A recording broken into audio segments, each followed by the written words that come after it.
Bugun men sizlarga juda muhim xabarni tushunarli qilib aytib bermoqchiman. Gap 1.500 ming so'm miqdorida pul olganlar, olayotganlar yoki yaqin kunlarda olishni kutayotganlar haqida ketadi. Bu oddiy xabar emas. Chunki ko'pchilik odamlar pul tushgandan keyin xotirjam bo'lib qoladi. Lekin aynan shundan keyin ayrim tekshiruvlar, qayta hisob-kitoblar, hujjat so'rashlar yoki to'lovni to'xtatib turish holatlari bo'lishi mumkin. Shuning uchun bu ma'lumot har bir oilaga, ayniqsa ijtimoiy yordam, nafaqa, kompensatsiya yoki moddiy yordam olganlarga bevosita tegishli. Men sizga vahima qilish kerak demayman. Lekin bilib qo'yish kerak bo'lgan joylari juda ko'p. Agar siz 1 million 500 million so'm olgan bo'lsangiz, oilangizda kimdir olgan bo'lsa yoki ariza topshirgan bo'lsangiz, videoni oxirigacha ko'ring. Hozirning o'zida kanalga obuna bo'ling. Like bosib qo'ying. Chunki men bunday mavzularda odamlar tushunadigan tilda hujjat, tartib va amaliy qadamlar bilan tushuntirib boraman. Avval qanday edi? Oldin ko'pchilik holatda odam ariza topshirardi. Mahalla yoki tegishli tashkilot orqali ma'lumotlar yig'ilardi. Keyin oilaning daromadi, tarkibi, mulkiy ish holati, bolalari nogironligi bor yo'qligi, pensiya yoki boshqa to'lov olish tekshirilardi. Shundan keyin to'lov tayinlanardi. Ko'p odamlar jarayonni faqat bitta narsaga bog'lab tushunardi. Ariza berdim, pul tushdi. Demak, hammasi hal bo'ldi. Lekin hozir tartiblar ancha raqamlashtirilgan. Ya'ni endi ko'p ma'lumotlar qo'lda emas, elektron bazalar orqali solishtiriladi. Masalan, oila a'zolarining rasmiy daromadi, bankdagi ayrim harakatlar, nomida avtomobil yoki uy-joy bor yo'qligi. Yakka tartibdagi tadbirkorlik holati, pensiya, aliment, stipendiya yoki boshqa ijtimoiy to'lovlar avtomatik ravishda ko'rinishi mumkin. Buni mana anglatadi. Agar oldin ayrim xatolar keyinroq bilinmay qolgan bo'lsa, hozir ularni aniqlash ehtimoli yuqori. Mana shu yerda syurpriz degan gap paydo bo'ladi. Syurpriz degani hamma odamga albatta yomon yangilik keladi degani emas. Ba'zilar uchun bu yaxshi yangilik bo'lishi mumkin. Masalan, to'lov muddati uzayishi, qo'shimcha yordam olish imkoniyati, qayta ariza berish huquqi yoki avval rad etilgan oilaning qayta ko'rib chiqilishi. Lekin ba'zilar uchun bu ogohlantirish bo'lishi mumkin. Hujjatdagi xato, ortiqcha to'langan pul, oila tarkibi noto'g'ri ko'rsatilgani yoki daromad yashirilgani aniqlansa, to'lov to'xtashi, qayta hisoblanishi yoki tushuntirish berish talab qilinishi mumkin. Endi kimlar diqqatli bo'lishi kerakligini batafsil tushuntiraman.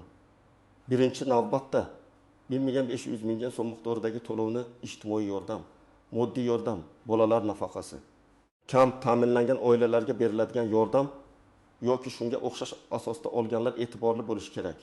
Chunki bunday to'lovlarda asosiy mezon odatda oilaning ehtiyoji, daromadi va ijtimoiy holati bo'ladi. Masalan, bir oilada xotin va 2 nafar bola bor.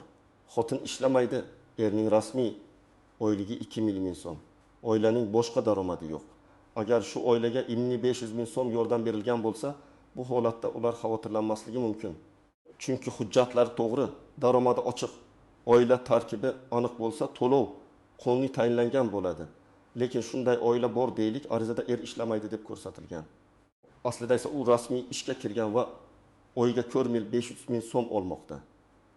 Elektron bazada bu ma'lumot keyin chiqib qolsa, tashkilot nega arizada boshqa ma'lumot berilgan deb so'rash mumkin.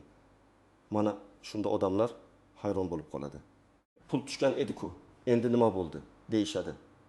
Ikkinchi toifa, oila tarkibida o'zgarish bo'lganlar. Masalan, ariza topshirilganda oilada 5 kishi yashardi.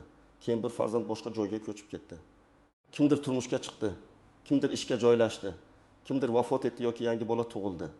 Bunday o'zgarishlar vaqtida xabar qilinmasa, keyingi hisob-kitob noto'g'ri chiqishi mumkin. Agar oila tarkibi kamaygan bo'lsa, yordam miqdori o'zgarishi ehtimoli bor. Agar oila tarkibi ko'paygan bo'lsa, aksincha ayrim hollarda ko'proq yordam olish huquqi paydo bo'lishi mumkin. Uchinchi toifa, nomida mol-mulk bor. Lekin o'zi real hayotda qiynalayotgan odamlar. Bu juda ko'p uchraydi.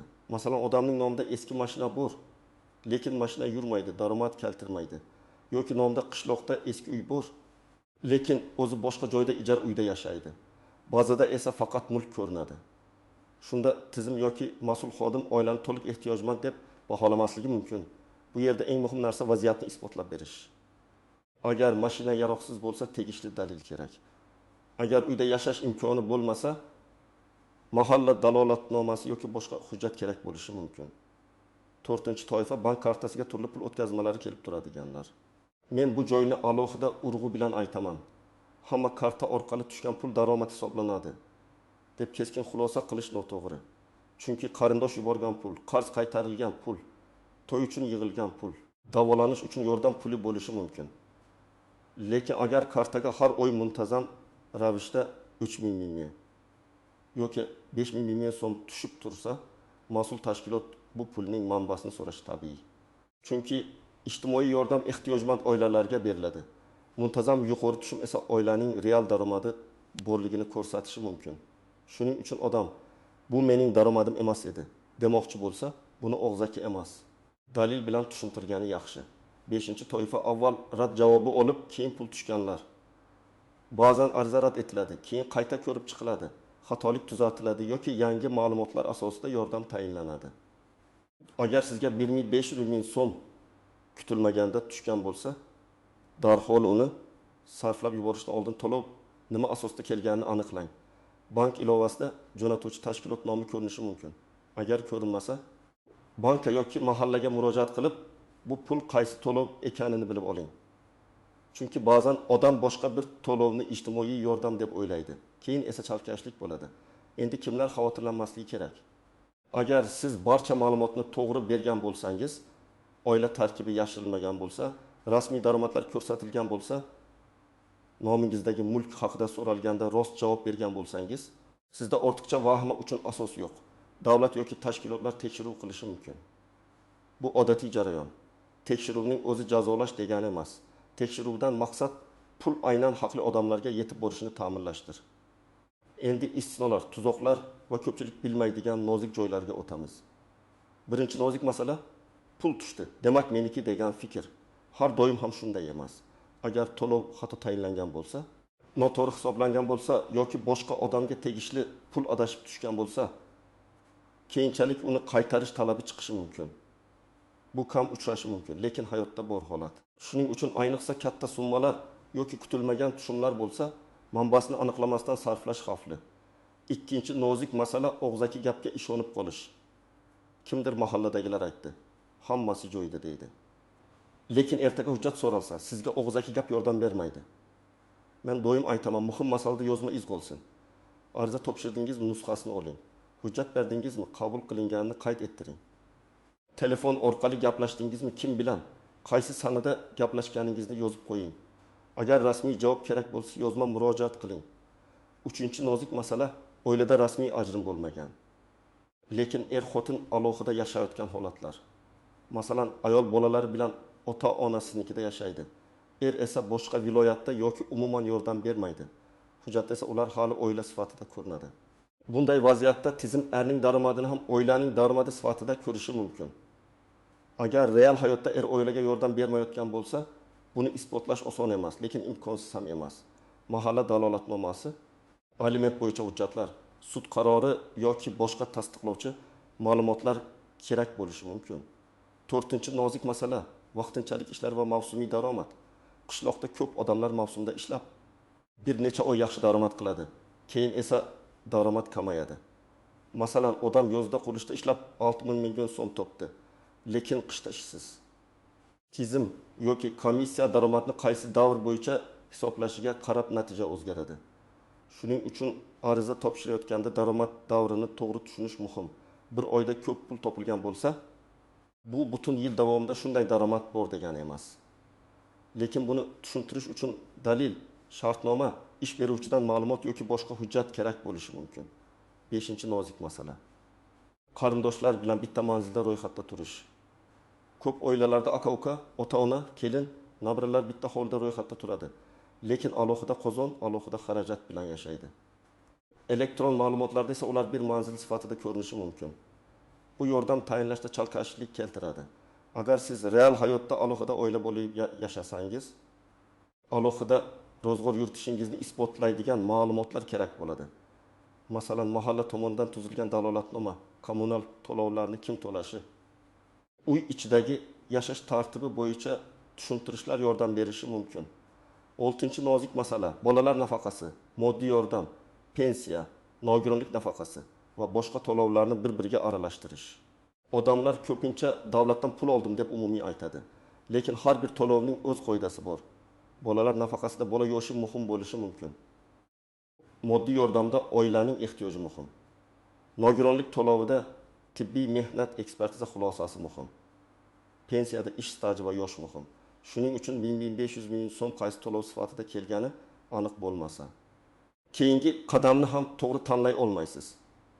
7-chi nozik masala firibgarlar. Har safar ijtimoiy to'lovlar haqida xabar ko'paysa, firibgarlar ham faollashadi. Ular 1500 ming so'm olganlarga yana qo'shimcha pul bor. Kartangizni tasdiqlang, pasport rasmingizni yuboring, SMS kodini ayting deb aldaydi. Men qat'iy ogohlantiraman. Hech kimga SMS kod bermang. Karta raqami bilan birga amal qilish muddati va CVV kodini yubormang. Telegramdagi noma'lum botlarga pasport ma'lumotlarini kiritmang. Rasmiy to'lovlar rasmiy idoralar, banklar va davlat xizmatlari orqali tekshiriladi. Agar kimdir sizdan pul chiqarib berish uchun oldindan to'lov so'rasa, bu juda katta ehtimol bilan firibgarlik. Endi nima qilish kerak? Men sizga aniq qadamlarni aytaman. Birinchi qadam, pul qayerdan kelganini aniqlang. Bank ilovasiga kiring, operatsiya tafsilotini ko'ring.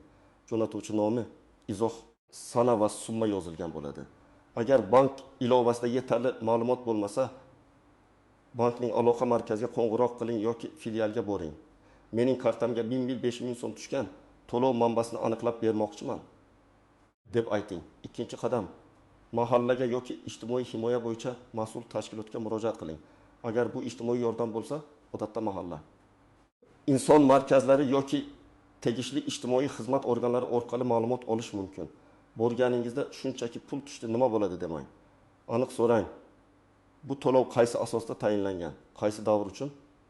Keyingi oy ham davom etadimi? Mendan qo'shimcha hujjat talab qilinadimi? Oila tarkibi va daromad bo'yicha ma'lumotlar to'g'ri ko'rinayaptimi? 3-qadam. Hujjatlarni tartibga keltiring. Sizda pasport yoki ID karta nusxasi, nikoh guvohnomasi, bolalar tug'ilganlik guvohnomasi, yashash manzili bo'yicha ma'lumot, daromad haqida ma'lumot. Ishsizlik holati bo'lsa tasdiqlovchi hujjat, nogironlik bo'lsa tegishli xulosa. Aliment bo'lsa sud hujjati yoki ijro ma'lumoti bo'lishi kerak. Agar ijara uyda yashasangiz, ijara shartnomasi yoki mahalla tasdiqlovi foydali bo'ladi.